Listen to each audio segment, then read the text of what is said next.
नमस्कार मित्रांनो, सुस्वागतम. घरोघरी मातीच्या चुली या मालिकेच्या आजच्या भागामध्ये आता मात्र सुमित्रा ही तेथे रूमवर आलेली असते आणि ऋषिकेशला मात्र जानकी समोर खूप बोलत असते. कारण ऋषिकेश, तुला अक्कल असायला हवी होती. या मुलीसाठी तू अगदी आगीत उडी मारली आणि काय गरज होती? ही कोण लागते तुझी? म्हणून तू तिच्यासाठी धावून गेलास. सुमित्रा मात्र आता ही ह्या जानकीला वाटेल तसे आरोप तिच्यावर करत असते आणि तिला बोलत असते. जानकीला आता खूप असं वाईट वाटतं. तेव्हा आता ऋषिकेश म्हणतो की आई, हे बघ, तू काही जानकीला बोलू नको, तिची त्यात काही चूक नाही. या सगळ्याचा दोष तू तिला देऊ नकोस आणि चल, तू माझ्याबरोबर बाहेर ये बरं. म्हणून आता ऋषिकेश त्या सगळ्यांना बाहेर घेऊन जातो. आता बाहेर आल्यानंतर तो आईला म्हणतो की आई, तुला जे काही बोलायचं असेल तर ते मला बोल, परंतु जानकीला मात्र तू एकही शब्द बोलू नकोस. ती बिचारी मात्र सध्या कोणत्याही बोलण्याच्या मनस्थितीत नाही आणि तिची खरंच यात काही चूक नाही. त्यावर तर सुमित्रा म्हणते की अरे, तू काय बोलतोस? ही मुलगी आगीत अडकली होती म्हणून तू वाचवायला तिला तिथे गेला होता आणि ही मुलगी जर तिकडे गेली नसती तर हा पुढचा जो काही सगळा प्रकार आहे तर तो झालाच नसता. आणि हे बघ ऋषिकेश, अरे तुला जर काही झाले असते तर आम्ही काय केलं असतं रे? म्हणून सुमित्रा आता रडत असते. तर आता सारंग सुद्धा म्हणतो की हो ना दादा. तेव्हा आता ऋषिकेश सारंगकडे पाहतो तर ऋषिकेश लगेच शांत होतो. आता मात्र तो आईला समजावतो की आई, हे बघ आई, एखादा माणूस जर संकटात अडकला असेल तर त्याला मदतीचा हात द्यायचा हे तूच मला शिकवलं होतं. तेव्हा तू सुद्धा अशी का वागते आता? मला तेच कळत नाही. तेव्हा सुमित्रा ऋषिकेशकडे पाहते तर जानकी आणि मकरंद हे सर्व ऐकत असतात. त्यावर आता सुमित्रा म्हणते की अरे, दुसऱ्याला वाचवताना मात्र स्वतःच्या जीवाची पर्वा करायची नाही शिकवले होते का? आणि हे बघ, अरे तुला जर काही झाले तर माझ्या जीवाचे पाणी पाणी होते आणि तू मात्र मागचा पुढचा कोणताही विचार न करता सरळ आगीमध्ये उडी मारलीस. आणि ऋषिकेश, जर तुला काही झाले असते तर माझी काय अवस्था झाली असती याचा विचार कर जरा. म्हणून आता सुमित्रा खूप रडत असते आणि रागवत असते. तेव्हा आता लगेच ऋषिकेश तिला समजावतो की हे बघ आई, अगं तुझा राग आणि तुझी चिडचिड मला समजू शकते. अगं, हे सगळं मला मान्य आहे, परंतु ते व्यक्त होण्यासाठी येथे जागा आणि वेळ सुद्धा नाही ग. आणि हे बघ आई, माझ्या प्रेमापोटी तू एकदा माझं ऐकून घे प्लीज. आई, घरी जा बरं, ऐक ना माझं. तेव्हा आता सुमित्रा म्हणते की हे असं गोड बोलून मात्र आईला बरोबर अगदी गोड करणं हे तुला बरोबर जमतं. तेव्हा आता ऋषिकेश हसत म्हणतो की आई, अगं तसं काही नाही, कारण तू चिडल्यानंतर तुला त्रास होतो आणि तुला त्रास होऊ नये इतकंच मला वाटतं. आणि ऋषिकेश सारंगला म्हणतो की तू आईला घरी घेऊन जा. तेव्हा आता सुमित्रा हे ऐकून म्हणते की नाही, मी कुठेही नाही जाणार, मी तुम्हाला सांगून ठेवते. तेव्हा आता ऋषिकेश म्हणतो की आई, एकदा माझं प्लीज ऐकून घे. मी घरी आल्यानंतर एकदा शांतपणे तुझ्याशी बोलेल, परंतु आता या क्षणाला तू माझं ऐक बरं. आणि हे बघ सौमित्र, तू तरी आईला घेऊन घरी जा बरं. जा म्हणतो ना. म्हणून ऋषिकेश आता त्या दोघांवर ओरडतो. तर सौमित्र आणि सारंग दोघे आता म्हणत असतात की हे बघा, आता आई तू घरी चल बरं, नाहीतर दादा आमच्यावर ओरडेल. चल बरं लवकर, नाहीतर आमच्यामध्ये भांडणं होतील. तू चल बरं लवकर. तेव्हा आता लगेच सुमित्रा म्हणते की हो, हे जे काही सुरू आहे ना ते मला कळत आहे की तुम्ही असं का करतात. आणि ठीक आहे, आता मी घरी जाते, परंतु एक गोष्ट लक्षात ठेवायची, ह्या मुलीला मात्र मी नाही सोडणार. चला, असे रागाने म्हणत आता सुमित्रा निघून जाते. तेव्हा मकरंद हे सर्व ऐकून जानकीला म्हणतो की जानकी, हा सगळा काय प्रकार आहे? ऋषिकेशची आई तुला इतकं सर्व काही बोलते आणि तू ऐकून घेऊन ऋषिकेश सोबतच का राहते? का तू हे सर्व सहन करते? आणि मला हे तुझं अजिबात पटलेलं नाही. या ऋषिकेश सोबत जर तू राहिली तर त्याची आई आहे तर ती तुला असंच त्रास देत राहणार. हे सर्व तू कसं सहन करत राहणार आहे? चल मग इथून बाहेर पड, चल लवकर. त्यावर तर ऋषिकेश या दोघांचं बोलणं ऐकत असतो. तर आता आरोही म्हणते की हे बघ मकरंद, मी कुठेही जाणार नाही, माझं ऐकून घे.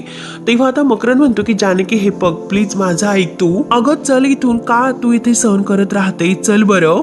आता जानकी मकरंद समोर हात जोडते आणि म्हणते की प्लीज मकरंद, मी तुला रिक्वेस्ट करते, तू माझी काळजी करू नको. आणि हे सगळं बोलण्यासाठी आता माझी मनस्थिती सुद्धा नाही आणि मी नाही येऊ शकत. त्यामुळे तू प्लीज जा बरं इथून, मी सांभाळेल स्वतःला, तू जा बरं. तेव्हा मकरंदला खूप राग येत असतो आणि तो जानकीला म्हणतो की काळजी घे.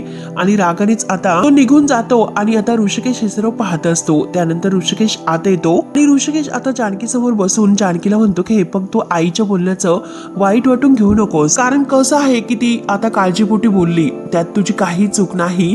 प्लीज जानकी तू वाईट वाटून घेऊ नको. तेव्हा आता लगेच जानकी म्हणते की अरे हे बघ ऋषिकेश, तुझी यात काही चूक नाही, तूच मात्र माफी मागू नकोस. अरे यात तुझ्या आईचं सुद्धा काय चुकलं, ती तुझी आई आहे. अरे त्या जे काही बोलल्यात ना ते तुझ्या काळजीपोटी बोलल्यास. खरंच मला त्यांच्या बोलण्याचं खरंच वाईट नाही वाटलं. आणि ऋषिकेश मला एक गोष्ट खरं सांग की तुझी आई तुला जे काही बोलत होती ते खरं आहे का? तू स्वतःच्या जीवाची पर्वा न करतास मला आगीतून वाचवलंस का? तेव्हा आता ऋषिकेश हो असं म्हणतो. तर जानकी विचारते की तू ठीक आहेस ना, तुला काही झाले तर नाही ना? ऋषिकेश म्हणतो की मला काही झालेलं नाही. तर जानकी म्हणते की थँक्यू सो मच. आता ऋषिकेश म्हणतो की इतकंही काही नाही. अगं यात असं थँक्यू म्हणण्यासारखं काय आहे? अगं तू आगीत असे अडकली असताना मी फक्त बघत बसायचं होतं का? जानकी मला एक गोष्ट सांग बरं, तुझ्या जागी जर मीच आता आगीमध्ये अडकलो असतो तर मात्र तू त्यावेळेस काय केलं असतं बरं? तू मला वाचवलंच असतं ना? तेव्हा आता रडतच जानकी म्हणते की हो. त्यावर तर लगेच ऋषिकेश म्हणतो की हो ना, अगं मग आपण दोघं एकमेकांनी मैत्रीचा हात असा घट्ट धरलेला आहे, मग अशा संकटाच्या वेळेस तो हात असा सोडून कसं चालेल बरं? तेव्हा आता जानकी लगेच त्याच्या हातावर हात देते आणि थँक्यू सो मच ऋषिकेश, कारण जोपर्यंत तुझ्यासारखा मित्र आहे, मैत्रीचा हात माझ्यासोबत आहे, तोपर्यंत खरंच मैत्रीवरचा विश्वास कायम आहे. तेव्हा आता ऋषिकेशने सुद्धा तिच्या हातावर हात ठेवलेला असतो आणि दोघे आता एकमेकांकडे पाहत असतात. आता मात्र ऋषिकेश जानकीचा हात हातामध्ये धरतो आणि आता त्या दोघांमध्ये घट्ट अशी मैत्री होते. परंतु मकरंद हे खिडकीतून पाहतो, त्याला काही हे सर्व सहन होत नाही. अगदी रागाने मात्र तो तेथून निघून जातो. त्यानंतर आता इकडे ऐश्वर्या मात्र आता ह्या मॅपची वाट पाहत असते की कुठे राहिला असेल हा, आणि त्या मुलीला शोधायला गेला होता, अजूनपर्यंत याचाच पत्ता नाही. कुठे असेल हा? निदान त्याने मला मेसेज तरी करायचा होता. आणि तेवढ्यात साईजी तेथे येतो. साईजी म्हणतो की काय ग एकटीच, आज तुझा मित्र कुठे गेला? त्यावर आता ऐश्वर्या रागाने म्हणते की कसला मित्र? आणि हे बघा डॅडा, मला कधी कधी असं वाटतं की काही जण फक्त म्हणजे आपल्याशी फक्त अगदी गरजेपुरतंच नातं जोडत असतात. त्यावर त्या सयाजी म्हणतो की अगं पोरी, तू असं कसं म्हणतेस? कालपर्यंत तर तुम्ही दोघं ही दोस्ती तुटायची नाही असे गप्पा करत होते, आणि तू तर काय त्याच्याकरता मुलगी सुद्धा बघत होती ना? आज मात्र आता तुमचं घोडं कुठे अडलं? तेव्हा आता ऐश्वर्या म्हणते काही नाही डॅडा, अहो त्याचं डोकं फिरलेलं आहे. त्यावर त्या सयाजी विचारतो की अगं तू असं कसं म्हणू शकतेस? तेव्हा ऐश्वर्या म्हणते की डॅडा, अहो काय झालं तुम्हाला माहिती आहे का? कारण त्या ऋषिकेशला आयुष्यातून काढण्यासाठी मात्र आता ऐश्वर्याने त्याला एक प्लॅन सांगितला असतो, आणि त्या प्लॅन बद्दल आता ती सगळं काही सयाजीला सांगते. आणि त्या ऋषिकेशला त्या मुलीच्या आयुष्यातून काढण्यासाठी त्यांनी केलेल्या प्लॅन बद्दल सगळं काही सांगते. त्या गोडाऊनला कशी आग लावली आणि त्यात म्हणजे त्याची मैत्रीण कशी सापडली होती, आणि आता मात्र जी आग मकरंदने लावली त्यात ती मुलगी सापडली म्हणून मकरंद माझ्यावर चिडला, आणि त्या मुलीला जर काही झाले तर तो अगदी स्वतःला सुद्धा माफ करू शकणार नव्हता आणि मला सुद्धा सोडणार नव्हता, असे धमकावून तो मला गेलेला आहे. आता हे सर्व ऐकून सयाजी जोरजोराने हसतो.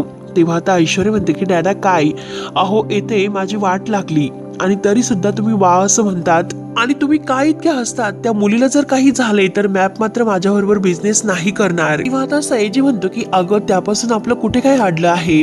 त्याला नाही न करायचं, नको करून दे, आपण आपला नवीन बिझनेस करूयात. त्यावर आता ऐश्वर्या म्हणते की डॅडा, अहो तुम्ही हे सर्व काय करतात? येथे आल्यापासून मी फक्त आणि फक्त मॅप बरोबर बिझनेस करण्याचा विचार करते, आणि तुम्ही नक्की मला हे सर्व काय सांगतात? आणि हे बघा अहो, मला काहीच माहिती नाही, परंतु मॅपचे अगदी खूप असे कॉन्टॅक्ट आहे, त्यामुळे मात्र आता यात मॅपला सगळं काही माहिती आहे आणि तो आता माझ्यासोबत असणं खूप गरजेचं आहे. परंतु आता हा मकरंद आहे ना, त्या मुलीच्या प्रेमात अगदी वेडा झालेला आहे. इतका वेडा झालेला आहे की तू त्याला हेच कळत नाही की तू कसा वागतो, काय करतो आणि काय बोलतो. त्याला स्वतःच सुद्धा काही भान राहिलेले नाही. तेव्हा आता सयाजी जोरजोराने हसत असतो. तेव्हा मात्र आता ऐश्वर्या खूप टेन्शन मध्ये येते आणि सयाजी हसत असतो. त्यानंतर आता इकडे दुसरीकडे सुमित्रा मात्र आजी सारंग यांना म्हणत असते की त्या मुलीने माझ्या ऋषिकेशवर काय जादू केली तेच माहिती नाही, तो त्या मुलीला सोडायला तयारच नाही. आता मात्र तो माझ्याशी सुद्धा अगदी असं काही बोलला की त्याला माझी सुद्धा गरज नाही. त्यानंतर मात्र आता सारंग म्हणतो की आई तू कसला विचार करतेस ग असा? अगं हे बघ, उगाच पराचा कावळा करू नकोस. बघ आई, अगं आपल्या ऋषिकेश दादाचा स्वभाव खूप चांगला आहे, तो फक्त आणि फक्त आपल्या दादा तिला मदत करतो, बाकी काही नाही. त्यावर तर सौमित्र म्हणतो की हो आई, सारंग एकदम बरोबर बोलतोय. आई तू अति विचार करतेस म्हणून तुला असा त्रास होतो. सुमित्रा म्हणते की अरे तसं नाही, मी त्याची आई आहे, आणि आईला जर आपलं मूल रांगायला लागले तर आईला लगेच कळतं की ते कधी उभं राहणार आहे, कधी चालायला लागणार आहे, कधी झेप घेणार आहे. तर त्यामुळे ऋषिकेशच्या बाबतीत सुद्धा मला तसेच अंदाज यायला लागलेत. काळजी फक्त मला या गोष्टीची वाटते की जे माझ्या मनात चालू आहे तर ते त्याच्याच मनात जर चालू असेल तर त्याला मात्र वेळीच थांबवावं लागणार आहे. आणि तेवढे तिथे नाना येतात. नाना तर सुमित्राचं हे सर्व बोलणं ऐकून सुमित्रावरच रागवतात. म्हणतात की सुमित्रा, अगं बस कर हा वेडेपणा, बास. जे काही तुझ्या मनाचे खेळ सुरू आहेत ना ते अगोदर थांबव, नाहीतर तुझाच तुला खूप त्रास होईल. तेव्हा आता सुमित्रा म्हणते की अहो, मला माझ्या मुलाची अवस्था बघून त्रास होतोय. मग तुम्हाला त्याबद्दल काहीच वाटत नाही? मुलाबद्दल काही कसं वाटत नाही हो तुम्हाला? अहो, तुम्ही तर त्याचे वडील आहात, तरी सुद्धा तुम्ही मुद्दामून त्याच्याकडे दुर्लक्ष करतात ना. जर त्याला काही भाजले असते तर तुम्ही त्याच्यावरच ओरडले असते की त्याचीच चूक आहे आणि मुद्दामून त्याला दोषी ठरवलं असतं आणि त्याला नंतर शिवाशाप तुम्हीच दिले असते. हे बरोबर आहे ना. तेव्हा आता नाना चिडतात. नाना म्हणतात की सुमित्रा, बास कर, खूप काही बोलतेस. कारण आता मी तुझं ऐकून घेतो म्हणून तू काहीही वाटेल तसे बोलू नकोस. तुला असं वाटतं की ऋषिकेश तुझ्या काळजाचा तुकडा आहे, मग माझ्या काळजाचा तुकडा नाही का तो? अगं, एक गोष्ट लक्षात ठेव की तो माझा काळीज आहे, काळीज. आणि माझ्या काळजाला जर त्रास झाला तर मला त्रास होणार नाही असं तुला वाटते का? तेव्हा आता सुमित्रा काही घाबरायला तयार नसते. सुमित्रा म्हणते की तुम्हाला ऋषिकेश बद्दल जे काही वाटत आहे ते जर तुम्ही तुमच्यावर त्याच्यासोबत केलं नसतं तर आज मात्र तू घराच्या बाहेर कुठेही गेला नसता. हे जे काही झालेलं आहे ते केवळ तुमच्यामुळे झालेले आहे. तर तुम्ही त्याला घराच्या बाहेर काढलं म्हणून ऋषिकेश घराच्या बाहेर राहायला गेला आणि त्या मुलीसोबत राहतोय. आणि आज मात्र त्या मुलीसाठी त्याने आगीत उडी सुद्धा घेतली. बघा, तुम्ही जर त्याला घराच्या बाहेर काढलं नसतं तर इतके सगळे त्रास त्याच्या मागे लागलेच नसते. ती मुलगी मात्र वाटेतील काटा बनून त्याला जखमा देत राहिली नसती. त्यावर हे ऐकून नाना म्हणतात की बरं, म्हणजे माझ्या मुलाच्या बाबतीत जे काही केलेलं आहे तर ते मीच केलं. त्याला आगीत उडी मारायला लावली तर मीच केलं. मीच त्याच्या आयुष्याची माती केलेली आहे असं तुझं म्हणणं आहे, बरोबर ना हे सर्व? तेव्हा आता सुमित्रा म्हणते की हो. तर नाना म्हणतात की बरं, ठीक आहे. त्यांच्या चुकीची जाणीव करून देणे आणि तो गुन्हा आहे हे तू मला दाखवून दिलंस. त्यामुळे आता यापुढे मात्र मी तुझ्या कोणत्याही मुलाला काहीही शिकवायला जाणार नाही, हा माझा शब्द आहे. आणि लक्षात ठेव, मी उद्याच जातो ऋषिकेशकडे आणि ऋषिकेशच्या पायावर अगदी डोकं ठेवून अगदी त्याच्या समोर हात जोडतो. मग त्याला परत घरात घेऊन येतो. मग तर झाले ना. तेव्हा आता तरी सुद्धा सुमित्रा रडतच असते. लक्षात ठेव, माझ्या पोरांचं वाटोळं करणारा बाप मला कधी व्हायचंच नव्हतं आणि होणार सुद्धा नाही. त्यामुळे आज मी तुझ्या समोर हात जोडतो की माझी जी चूक झालेली आहे तर ती मी सुधारतो आणि खरं सुधारेल. म्हणून आता नाना सुद्धा रडत असतात आणि नानांची अवस्था बघून सारंग, सुमित्रा यांना सुद्धा खूप वाईट वाटतं. सुमित्रा सुद्धा आता रडत असते तर आजी ठोम्यासारखं पाहत असते.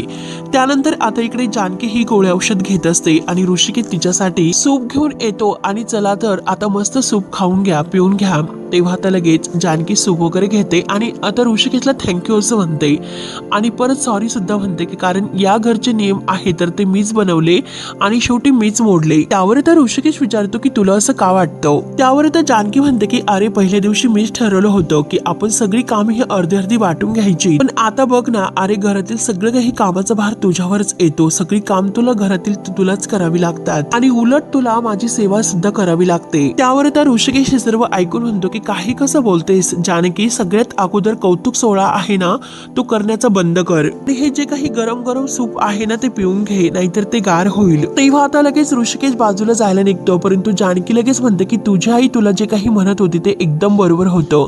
तू तुझा जीव धोक्यात घालायला नको होता. तेव्हा आता हे ऐकून ऋषिकेश थांबतो.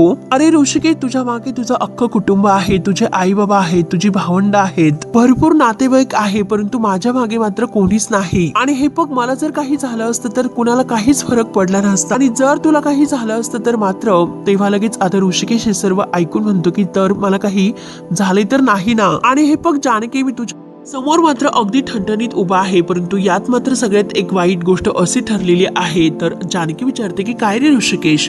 आता ऋषिकेश म्हणतो की आता सगळ्यात वाईट गोष्ट म्हणजे माझी नोकरी गेली. तेव्हा हे ऐकून जानकीला धक्का बसतो. जानकी म्हणते की काय ऋषिकेश, तुझी नोकरी गेली? आणि काल मात्र मला त्या मालकांचा फोन आला होता आणि ह्या सगळ्याला मात्र मीच जबाबदार आहे असे ते मला म्हटले आणि त्यांनी मला नोकरीवरून काढून टाकले. तेव्हा आता जानकीला खूपच वाईट वाटतं. तेव्हा जानकी म्हणते की बघितलंस का, हेच मला नको आहे आणि माझ्यामुळे आता हे सुद्धा नुकसानच झालेलं आहे. दरवेळेस मात्र तू मला मदत करायला जातो आणि काही ना काही त्रास तुला होतच असतो. तेव्हा आता जानकी आता ओरडत असताना ऋषिकेश म्हणतो की जानकी, तू असं का करतेस ग? स्वतःच्या मनाला इतकं वाईट वाटून का घेतेस आणि स्वतःला दोष का देते? मी तुला सगळं काही खरं सांगायला नकोच होतं. आणि हे सर्व काय चाललं तुझं जानकी? प्रत्येक गोष्ट ही तुझ्यामुळेच घडलेली आहे असं तू स्वतःला ब्लेम करणं अगदी बंद कर. अगं प्लीज थोडंसं पॉझिटिव्ह राहा आणि पॉझिटिव्ह बोल. त्यावर तर जानकी म्हणते की अरे पण. तेव्हा आता ऋषिकेश तिला म्हणतो की पण किंतु वगैरे सुद्धा काही नाही, फक्त पॉझिटिव्ह बोलायचं, आपली वास्तू कधीही तथास्तुच राहील. त्यावर त्या लगेच जानकी म्हणते की यू आर राईट, आपण पॉझिटिव्ह राहिलं सुद्धा पाहिजे आणि पॉझिटिव्ह बोललं सुद्धा पाहिजे. आणि हे बघ ऋषिकेश, तुला आत्ताच्या नोकरीपेक्षा अगदी चांगली नोकरी मिळेल आणि तुला नवीन नोकरी शोधण्यासाठी मी तुला मदत करेल. आता हे ऐकून ऋषिकेश खुश होतो आणि जानकी सुद्धा. त्यावर तर ऋषिकेश म्हणतो की बघ, मी तुला म्हटलं होतं की पॉझिटिव्ह बोल आणि तू सुद्धा आता मला मदत करते, सगळं काही पॉझिटिव्हच होईल. आणि हे बघ चल आता झोप. आणि मला सुद्धा झोप आलेली आहे, मी सुद्धा आता बाहेर जायला निघतो. तेव्हा मात्र आता ऋषिकेश आपले कपडे वगैरे आहे तर ते घेतो आणि मी झोपायला जातो असं जानकीला म्हणतो. तेव्हा आता तो जातच असताना जानकी म्हणते की थांब ऋषिकेश, बाहेर जाऊ नकोस. तेव्हा आता ऋषिकेश म्हणतो की अगं मला इतकी झोप आलेली आहे, प्लीज आता जाऊन दे, जातो मी, बाय. आता तेव्हा आता जानकी पुन्हा ऋषिकेशला थांबवते. ऋषिकेश थांब. आता ऋषिकेश वैतागून विचारतो की काय आहे आता, काय राहिलं बरं. तेव्हा आता जानकीला खूप त्रास होत असतो. जानकी तरी सुद्धा आता उठून उभी राहते. तर ऋषिकेश तिला हळूच म्हणतो. तर आता जानकी उठून त्याच्याजवळ येते आणि ऋषिकेशला म्हणते की तू येथे झोप आतमध्ये. आता हे ऐकल्यानंतर ऋषिकेश म्हणतो की काय बोलतेस आणि 1 मिनिट तू ठीक आहेस ना, म्हणून तो तिचा ताप वगैरे चेक करतो आणि अगं विचारतो की औषध वगैरे घेतले ना आणि त्या औषधांचा उलट परिणाम तुझ्यावर झाला तर नाही ना. आणि हे बघ मी तुला काय म्हटलं होतं की जेव्हा तू या घरात आलीस तेव्हा तू आतमध्ये झोपायचं आणि मी बाहेर झोपेल. मी तुला म्हटलं होतं की नाही आणि तेव्हा आपलं ठरलं होतं की नाही. आता हे सर्व ऐकून जानकी म्हणते की हो म्हटला होता. त्या अटीबरोबर तुझ्याबरोबर राहायला तयार झाले आणि तेव्हा मी कम्फर्टेबल नव्हते, मी तुला खरंच ओळखत नव्हते. परंतु ऋषिकेश आता मात्र मला कळालेले आहे की तू एक माणूस म्हणून किती चांगला आहे ते. आणि हे बघ तेव्हा आता लगेच ऋषिकेश विचारतो की आणखीन काय.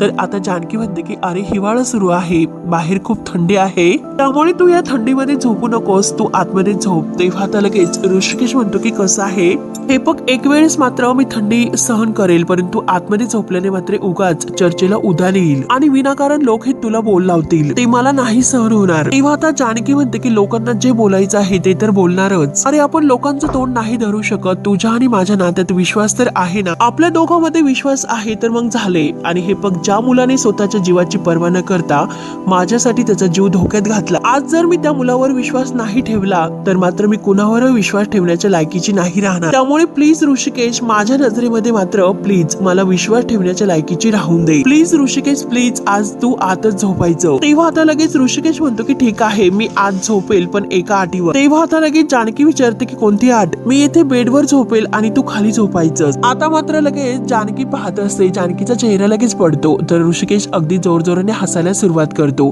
आणि जानकीला म्हणतो की बघ तुझं तोंड कसं झालेलं आहे, अगं मी तुझी गंमत करत होतो. तेव्हा आता ऋषिकेश खाली झोपतो आणि जानकी पलंगावर झोपलेली असते. त्यानंतर मात्र आता इकडे मकरंदची अवस्था तर खूपच आता अगदी रागावलेली झालेली असते. म्हणजे तो इतका पेटून उठलेला असतो आणि दारू पित असतो.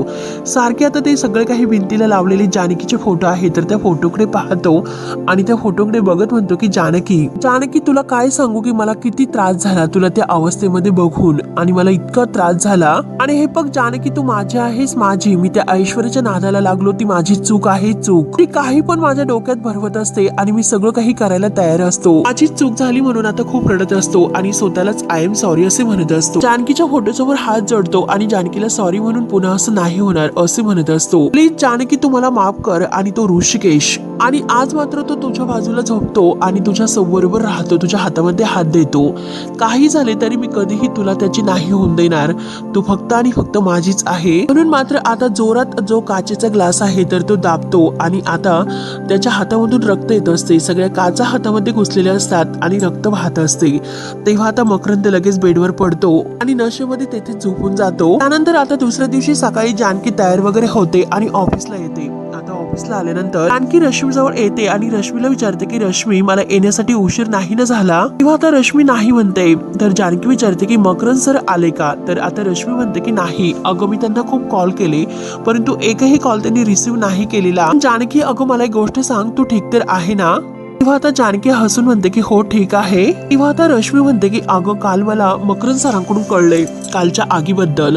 आता जानकीला हे ऐकल्यानंतर धक्काच बसतो, कारण मकरंद तिच्याशी खोटं बोललेला असतो, कारण त्याला रश्मीकडून हे सर्व कळाले असे तो जानकीला म्हणलेला असतो. रश्मी म्हणते की अगं म्हणून तुला विचारलं की तुला काही झाले नाही ना. तेव्हा आता जानकी लगेच म्हणते की मकरंद सरांकडून कळले म्हणजे काय. अगं एक मिनिट रश्मी, कारण काही घोळ होत नाही ना, कारण आता मला मकरंद सर असे म्हणाले की तू त्यांना सांगितलं की मी गोडाऊन मध्ये गेले होते. और तर रश्मी म्हणते की अगं नाही, कारण आम्हालाच हे सगळं काही नंतर कळलेलं आहे. तेव्हा आता जानकी लगेच विचारत पडते. जानकी म्हणते की काही नंतर म्हणजे याचा अर्थ मकरंद माझ्याशी खोटं बोलला तर, आणि मकरंद तिच्याशी जे काही खोटं बोललेलं आहे तर त्याची आठवण होते की मला हे सर्व रश्मीने सांगितले म्हणून. आता जानकी विचार करते की तो खोटं का बोलेल, आणि मी आगीत अडकले हे त्याला रश्मीकडून नाही कळाले, मग कुठून कळाले याचा आता जानकी बारीक विचार करत असते. तेव्हा आता मित्रांनो हा भाग येथे संपतो. पुढील भागामध्ये तर जेथे ऋषिकेश काम करत असतो तर त्या गोडाऊनचा मालक मात्र आता घरी येतो आणि नानासाहेबांना सांगतो, अहो जेथे ऋषिकेश काम करत होता त्या गोडाऊनला आग लागली आणि माझं सगळं काही नुकसान होऊन जळून सगळं काही खाक झाले, आणि आता मात्र नुकसान भरपाई म्हणून आता त्या गोडाऊनचा मालक आहे तर माझ्याकडून 25 लाख रुपये मागतो, आणि ह्या सगळ्याला मात्र तुमचा मुलगा ऋषिकेश जबाबदार आहे. आता हे ऐकल्यानंतर सर्वांना एक प्रकारचा मोठा धक्का बसतो. त्यावर त्या लगेच ऋषिकेश म्हणतो की ठीक आहे, आता हे सगळं घडलेलं आहे तर त्याला शेवटी मलाच जबाबदार धरलं जातं. मग पाटील साहेब हे बघा, मी तुम्हाला सांगतो, मी तुम्हाला शब्द देतो की मी तुमचे पैसे नक्की परत करेल. तेव्हा आता नाना सुद्धा तिथे समोरच असतात, कारण नाना आणि पाटील साहेब ऋषिकेशकडे आलेले असतात. त्यानंतर आता इकडे जानकी मात्र मकरंदच्या कॅबिन मध्ये येते आणि तेथील एक फाईल उचकते, आणि त्या फाईल मधून आता एक फोटो खाली पडतो. तो जानकीचा फोटो असतो. जानकीचं लक्ष मात्र त्या फोटोकडे जाते. जानकी म्हणते की माझा फोटो, आणि ते पण आता मकरंदच्या कॅबिन मध्ये, आणि आता जानकी तो फोटो उचलून पाहते तर त्यावर आय लव्ह यू असं लिहिलेलं असतं. तेव्हा आता जानकीला खूप राग येतो. तेव्हा मित्रांनो आता पुढे काय होईल हे बघण्यासाठी आपल्या चॅनलला नक्की सबस्क्राईब करत राहा.